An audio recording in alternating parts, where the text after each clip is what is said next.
इंसान की बॉडी के अंदर एक ऐसी मशीन है जो इंसान के पैदा होने से भी पहले काम स्टार्ट करती है और इंसान के फौत होने तक इसने काम करना है, इसलिए इसकी हिफाजत बहुत ज़रूरी है। आज मेरे चाचा को फौत हुए 3रा दिन है और उनका यौम कुल भी है।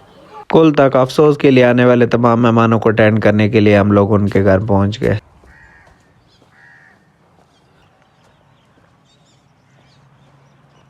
मोहल्ले की मस्जिद में 3 दिनों से हम लोग इसी पोजीशन में बैठे हुए। पूरा दिन हमारे पास अफसोस के लिए लोगों का आना हमारे गांव की एक बहुत ही खास बात है। अभी तक मेरे चाचा की कोई भी बात मेरे ख्याल में आती, मैं अपने आंसुओं को कंट्रोल नहीं कर पा रहा हूँ। सुबह तकरीबन 8 बजे से लेके 1 बजे तक लगातार इस पोजीशन में होने के बाद मेरे सर में शदीद दर्द शुरू हो गया और जनाजा पढ़ने के बाद अभी तक मैंने कब्र पे हाजिरी भी नहीं दी थी। कब्रिस्तान पे जाते हुए रास्ते में एक जगह पे चाय के लिए रुके। छुट्टी मारी जिंदगी में इस तरह का सुकून चाहिए बस। हमारे गांव में मौजूद ये वाला हमारा भाई घर है जहाँ पे मेरे आबा अजदाद की तमाम यादें मौजूद है। खैर हम लोग तकरीबन आधा घंटा वॉक के बाद कब्रिस्तान में पहुंच गए।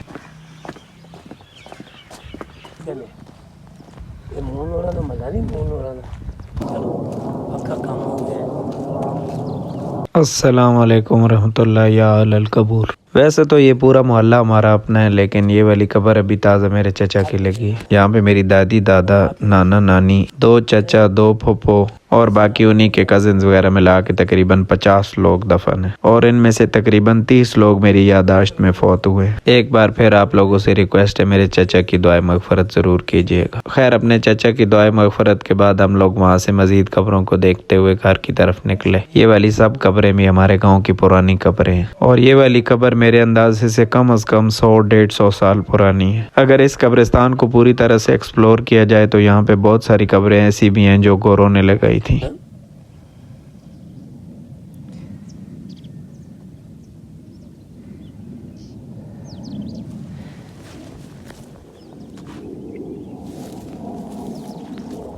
आज शाम नमाज बाद असर चाचा की दुआ कुल है।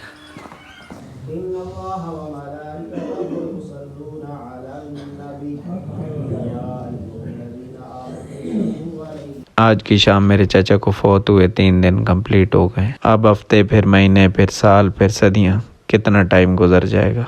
अगर आप लोग 18+ हैं तो इस पार्ट को स्किप बिल्कुल भी नहीं करना। जिस मशीन का मैंने शुरू में जिक्र किया था उसका नाम दिल है और ये आजकल सबसे ज़्यादा इफेक्टेड है हमारे डिफरेंट किस्म के खानों और ये जो घटिया क्वालिटी का तेल इस्तेमाल कर रहे हैं बेकरियों के अंदर, पकौड़ों में, समोसों में और हर तरह की चीज़ों में। अपने दिल को स्ट्रॉन्ग रखने के लिए 3 एडवाइजेज़ हैं जो मैं आप लोगों को देना चाहता हूँ। उनमें से सबसे पहली जो एडवाइस है वो ये है कि एक्सरसाइज़ करना बहुत ही ज़्यादा इंपॉर्टेंट है और अगर आप लोग एक्सरसाइज नहीं कर पा रहे हो तो कम अज़ कम वॉक करना। हर रोज़ मेरे ख्याल में 2 से 2.5 किलोमीटर आम आदमी वॉक कर सकता है। अगर आपके पास टाइम नहीं है तो कम अज़ कम जॉब पे जाते हुए आप वॉक करते हुए जा सकते हो। दूसरा मशवरा ये है कि जो आप घटिया क्वालिटी का तेल इस्तेमाल कर रहे हो ना, उसको इस्तेमाल करने की बजाय आप अच्छी क्वालिटी का तेल ख़रीदो।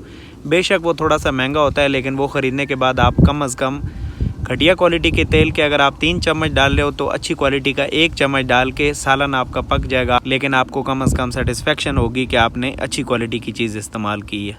और तीसरा मशवरा ये है कि कम से कम होटलिंग करो, क्योंकि होटल्स के अंदर इस्तेमाल होने वाला जितना भी तेल है या फिर घी है वो 3rd क्लास और 3rd क्वालिटी का होता है। वो कभी भी महंगा और अच्छी क्वालिटी का घी इस्तेमाल नहीं करते, क्योंकि अगर वो अच्छी क्वालिटी का तेल और घी इस्तेमाल करेंगे तो उनको प्रॉफिट कहाँ से आएगा। और हमारे इस मुल्क की सबसे बड़ी बदबख्ती ये है कि यहाँ पे फूड इंस्पेक्शन के नाम पे कुछ भी नहीं होता। होटलों में इस्तेमाल होने वाला तेल या घी किस क्वालिटी का है कभी फूड इंस्पेक्शन की टीम आके चेक नहीं करती, बल्कि वो सिर्फ बर्तन छान के वापस चली जाती है कि आपका बर्तन साफ़ नहीं है। मौत बेशक बरहक है, वो किसी भी सूरत में आनी है। ज़रूरी नहीं है कि आपकी हार्ट अटैक से ही हो जाए, लेकिन कम अज़ कम हम लोगों को अल्लाह ताला ने यह अकल दिया है कि हम अपने आप को किस तरह से फ़िट एंड फाइन रख सकते हैं और अल्लाह ताला की दी हुई इस अमानत ज़िंदगी को किस तरह से महफूज और सेहतमंद बना सकते हैं।